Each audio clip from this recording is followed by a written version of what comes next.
invitados para participar en la graduación de la quinta promoción de Access Enlace Quiché, en donde pues gracias a Dios hoy tuvimos la oportunidad de apreciar la graduación de un grupo de jóvenes y señoritas en el tema del idioma inglés. Yo creo que hoy se les está abriendo la oportunidad, las puertas a los jóvenes y señoritas para que puedan prácticamente de aquí en adelante dar a conocer lo que aprendieron con estas becas que se les dio por parte de la Embajada de Estados Unidos. Estamos muy agradecidos con Dios, con Estados Unidos, por esta oportunidad que se está dando a la juventud del municipio de Santa Cruz de Quiché, como otros municipios también que están integrados en esta oportunidad en lo que es las becas de Access, específicamente con la ONG Enlace Quiché, Agbats Enlace Quiché.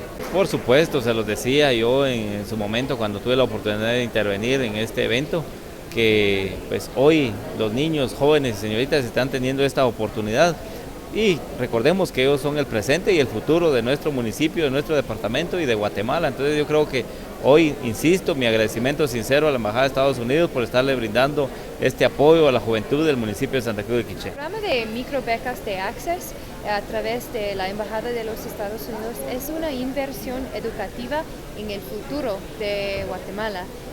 No es un proyecto de desarrollo, pero sí, tal vez podemos lograr beneficios de desarrollo.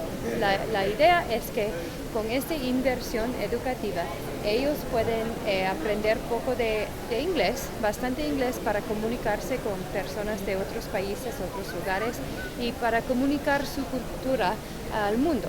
Y también las clases, la beca incluye asuntos que tienen que ver con liderazgo, cómo uno puede ser líder en su comunidad y cómo puede hacer y realizar cambios importantes y para su futuro, para su comunidad, para su mismo. A veces los becarios de Access son los primeros de su familia quien tiene la oportunidad de asistir a la universidad, y para nosotros eso es una de las marcas, las señales en que podemos medir la movilidad social.